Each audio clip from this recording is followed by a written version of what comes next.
Every year we mark June as Youth Month and focus on the challenges the youth are facing in South Africa.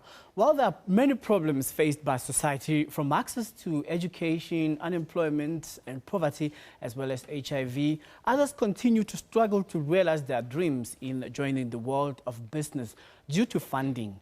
Now, in an attempt to alleviate this problem, Vusi Thembekwayo is opening his heart to young people in South Africa, and he had a successful spell in entrepreneurship and recently sold a majority share in his management consultancy business, Motivate. He caught the eye of US partners in a multi-million rand deal, which made him one of the most successful businessmen. Now he joins us in the studio, and of course, he's on a new journey of growth and giving back, and in the process, changing the narrative of entrepreneurship in South Africa. Vos, finally, welcome. Those are very kind words. Thank you. Ngiyabonga. Yeah. Well, mostly when we talk about Vos, people would know you as a successful businessman. Yeah. But then, how did you start your business and how did you get it right? Yeah, you know, the getting it right part was hard. The beginning was a bit of chance and a bit of will. So I spotted an opportunity in the market and I went after that opportunity. And the opportunity was quite simply that I was speaking at a lot of conferences and I was using a lot of academic work and research that was done by American researchers. And then I started building my own research function here in South Africa, a strong research business. And some of the people with whom I was working in the US said to us, if you're using our research and you're paying us license fees, let's get into a long-term partnership and relationship, which we did. And what I think they didn't anticipate was the rate at which the business would grow. So, you know, they're a 108-year-old business. They're in 62 other countries. And for 6 years consecutively, I outcompeted all the other countries that we're in. And then eventually they said, we should have a conversation and see if we can buy your business. At first I said no, I've got to tell you. The first time they came, I said no. Because I wasn't interested in selling. I also felt that the time was wrong. But they persisted, and now, what is now close on 3 years ago, when they approached me again, I said, well, let's have a look at having the transaction. And it took about 2.5 years to negotiate the deal and then finally close the deal. You know, what I'm getting in essence is that you have to be in business, you have to do well, and when you have started small, is then when somebody is watching what you're doing, and then when they see potential, then they will do business with you. Yeah, I mean, I think the main thing for entrepreneurs to realize is somebody's always watching, and this is what many entrepreneurs don't realize. If you make important steps at a small level, you never know who's watching. And I said to someone, an entrepreneur who came to our firm just today to ask for funding, I said, never discount the encounter you can have with one person that can fundamentally change your life.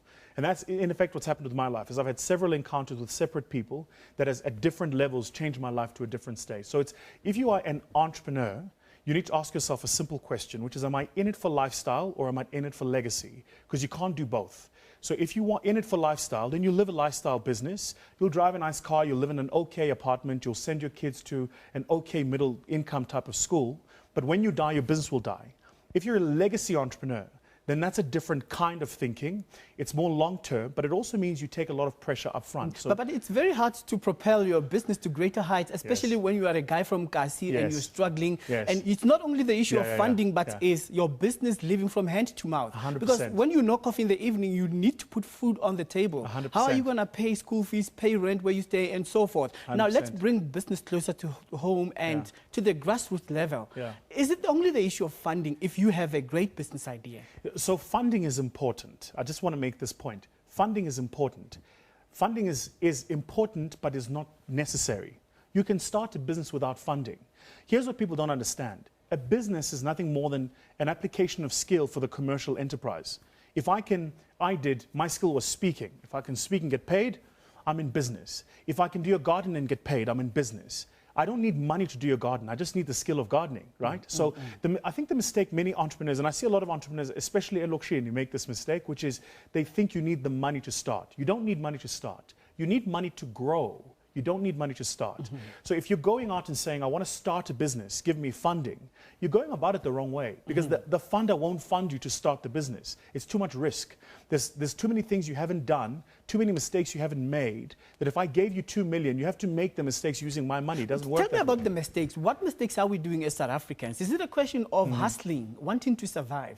So there are two fundamental mistakes. The first one is the mindset. We spoke about it. So get your mindset right. You're either legacy or lifestyle. Can't be both. Pick one. The second mistake is, I think, the rate at which we prepare people for this thing called entrepreneurship. You know, so today to get a matric, you need a 33% pass rate in maths at maths literacy. That is, by the way, the equivalent of what was in my day and your day, about standard 7, 40% matric standard grade.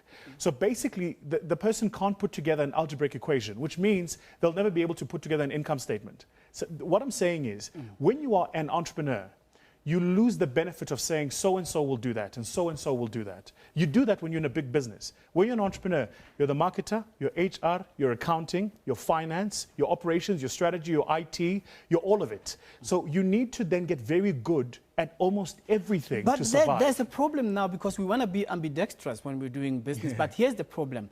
The kind of education system in South Africa, I mean, I come from the Bantu education era, yes. And then I had to really yes. educate myself, even though I was in a system yes. that was graduating from yes. high school to varsity. Yes. But then I didn't know anything about business yes. until I was in it yes. to know more about it. Yes. Then tell me about the synchronization of business yes. academically. Yes.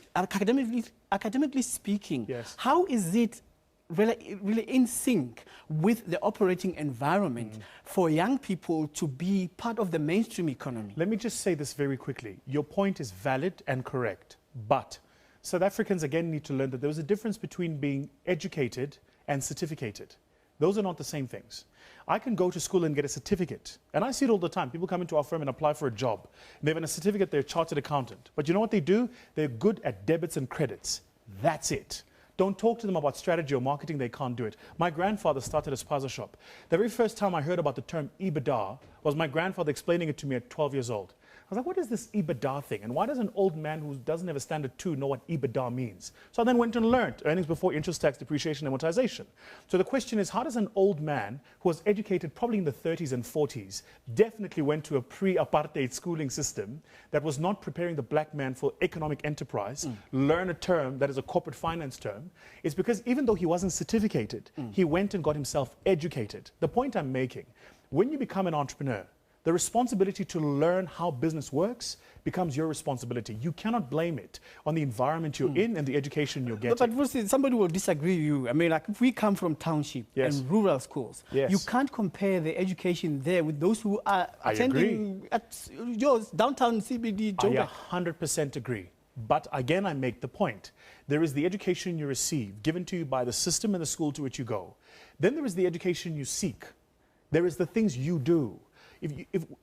Put it to you differently, when you're given that free bundle of data by MTN, are you on Twitter or are you on YouTube watching a video from Mark Zuckerberg about how to master scaling a business? Both will cost you 200 megabits. Both are going to do very different things for your life.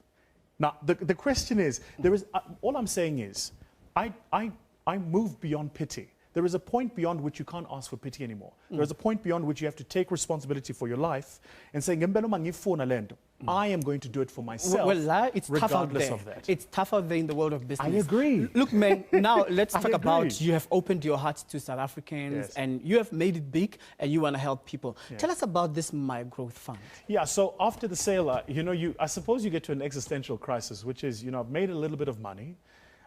What do I do with it? So I took 10 million rand, a portion of the money I've made, which is 10 million rand of my own money, and I've invested in this venture capital fund called My Growth Fund.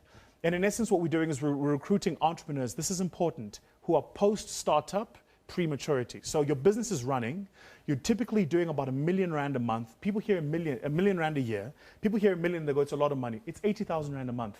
Like Ispaza shop makes 80,000 rand a month. So if you're doing 80,000 rand a month or more, and you're looking for growth capital, then we're the people that you come to. Because, and I just want to make this point, it's an important point to make. The effort required for me to take an entrepreneur from doing 1 million to doing 10 million, employing 5 people to 50 people, is the same effort required to take an entrepreneur from doing 10,000 to 1 million, from employing 1 person to 5 people.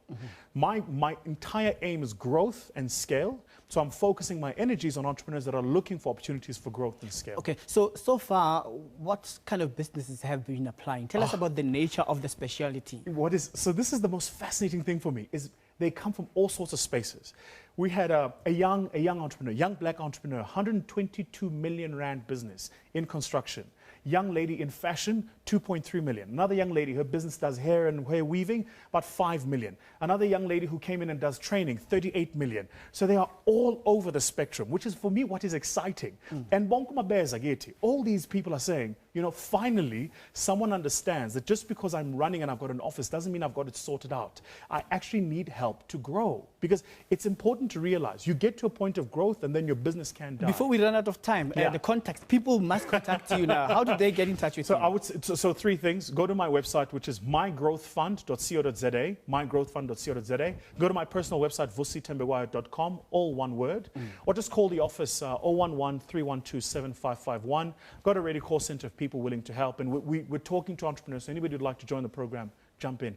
Well, Vusi, thank you very much for making time to speak to us, and thank you very much for sacrificing. I know it took forever to get me here, and I appreciate your patience in waiting for me. I'm a very patient man. All right, Vusi Thembekwayo, who is venture capitalist and global business speaker, economic futurist and entrepreneur. So to apply for funding, log on to My Growth Fund on www.mygrowthfund.co.za.